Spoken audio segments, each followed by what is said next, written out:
उदय मुझे बचाओ, मेरी मदद करो। अरे फंस गया राजकुमार उदय, तू मेरे चंगुल में खुद चल कर आया। अच्छा, मेरे मित्र की आवाज तुम निकाल रहे थे, लेकिन तुम मुझे क्यों फंसाना चाहते हो? मैंने तुम्हारा क्या बिगाड़ा है? सिर्फ तुम्हें नहीं, तुम्हारे मित्र विक्रम को भी अपने षड्यंत्र में फंसाना चाहता हूँ। तुम दोनों शिकार करने निकले हो और खुद मेरे शिकार हो गए हो। ऐसा बोलकर जादूगर जिम्बोला वहाँ से गायब हो जाता है। इधर राजकुमार विक्रम उस खरगोश को ढूंढ रहा था। तभी वहाँ पर जादूगर जिम्बोला आ जाता है और खरगोश का रूप धारण कर लेता है। वो रहा खरगोश। मैंने सोचा उदय ने अपना शिकार बना लिया होगा, लेकिन ये तो मेरे पास ही है। चलो मैं इसका पीछा करता हूँ। ऐसा बोलकर राजकुमार उस जादूगर जिम्बोला बने खरगोश का पीछा करने लग जाता है। वो खरगोश राजकुमार विक्रम को उसी गुफा में लेकर आ जाता है जहाँ राजकुमार उदय को कैद किया गया था।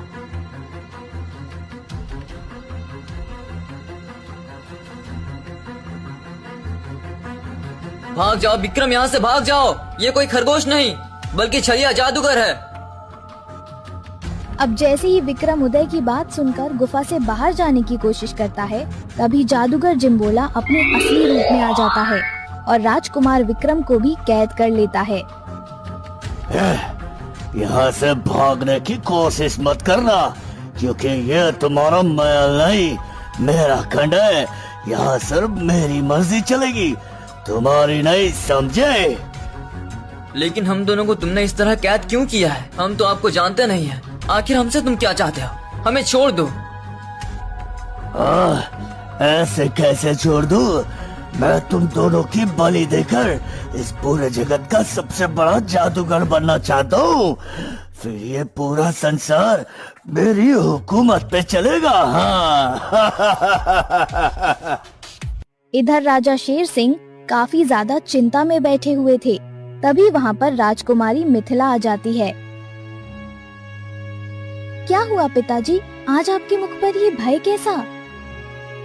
पुत्री, राजकुमार उदय शिकार पर गए थे, अभी तक राजमहल लौट कर नहीं आए। मुझे चिंता है कि उनको कुछ हो न जाए। पिताजी, हो सकता है हमारे पड़ोसी राज्य के राजकुमार विक्रम ने उन्हें वहाँ रोक लिया हो। आप चिंता ना करें, मेरा भाई उदय बहुत बहादुर है, वो राजमहल लौटकर जरूर आएंगे। नहीं नहीं पुत्री, राजकुमार उदय पड़ोसी राज्य में नहीं है। अगर वो पड़ोसी राज्य में होते तो हमारे मित्र अभी तक गुप्तचर भेज दिए होते। मुझे मंत्री वीरभद्र को राजकुमार की खोज में जंगल ही भेजना होगा। राजा जल्दी से मंत्री को अपने पास बुलाते हैं। मंत्री जी, हमें लग रहा है राजकुमार उदय और राजकुमार विक्रम जरूर किसी मुसीबत में फंस गए। आप सैनिकों को अपने साथ ले जाकर दोनों राजकुमारों का पता लगाइए। ठीक है महाराज, जैसी आपकी आज्ञा। ऐसा बोलकर मंत्री कुछ सैनिकों को अपने साथ लेकर जंगल की ओर निकल जाते हैं।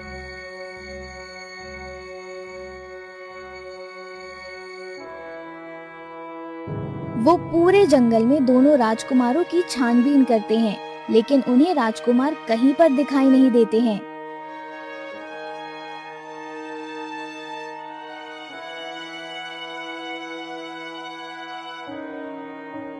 महाराज, हमने पूरा जंगल छान मारा, लेकिन दोनों राजकुमारों का कुछ पता नहीं चला।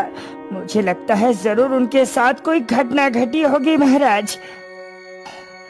मंत्री जी, लगता है अब मुझे ही कुछ करना होगा। अगर दोनों राजकुमारों को कुछ हो गया तो मेरे पड़ोसी राज्य के मित्र को क्या जवाब दूंगा मैं?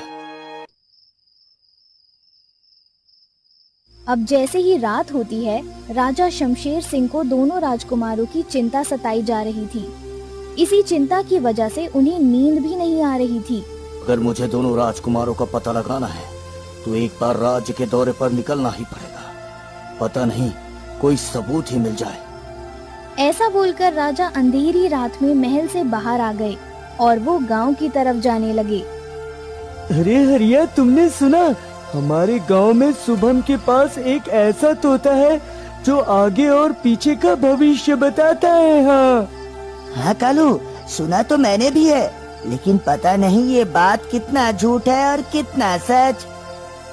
अब राजा उन दोनों की बातें छुपकर सुन रहा था। अरे एक तोता आगे और पीछे का कैसे भविष्य बता सकता है? चलो कल इस शुभम को राजमहल बुलाता हूँ और दोनों राजकुमारों के साथ क्या हुआ है इस तोते से पूछता हूँ। ऐसा बोलकर राजा फिर अपने महल की तरफ चले जाते हैं।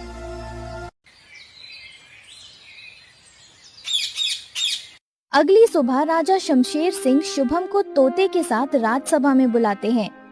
शुभम, हमने गांव वालों से सुना है तुम्हारा पालतू तोता आगे और पीछे क्या होने वाला है इसकी भविष्यवाणी करता है। जी प्रजापति, आपने सही सुना। मेरा तोता भविष्यवाणी करता है और वो आगे और पीछे होने वाली घटना का भी बखान करता है। शुभम, अगर तुम्हारी बात झूठ निकली तो तुम्हें कारावास की सजा भी हो सकती है, पहले ही सोच लो। हाँ महाराज, ये तोता अद्भुत है। ये मेरे पिताजी की आखिरी अमानत थी, तो मेरे नसीब में आ गई। अब इस तोते से कुछ भी पूछ लो, ये तुरंत होने वाली घटना का बखान अपने मुख से बोल कर करेगा। राजा दोनों राजकुमारों वाली सारी घटना उस तोते को बता देते हैं। तोता राजा की बात सुनकर कुछ देर के लिए अपनी आंखें बंद कर लेता है, फिर अचानक अपनी आंखें खोलता है।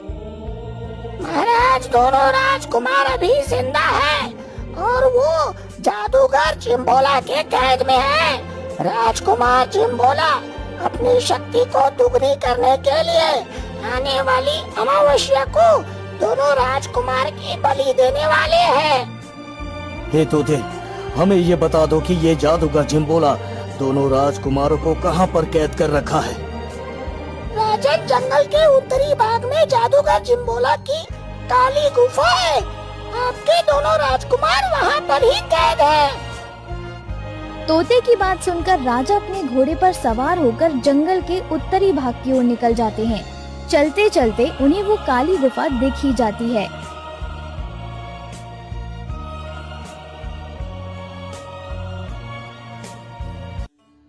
जादूगर जिम्बोला, छोड़ दे मेरे राजकुमारों को। मैं तुम्हें तुम्हारे षड्यंत्र में कामयाब होने नहीं दूंगा। मूर्ख राजा, तुमने क्या सोचा वो तोता भविष्यवाणी करता है? नहीं, ये सारा खेल मैंने तेरे साथ खेला था ताकि तू अपने बेटे को बचाने के लिए जादूगर जिम्बोला के दरबार पर आए।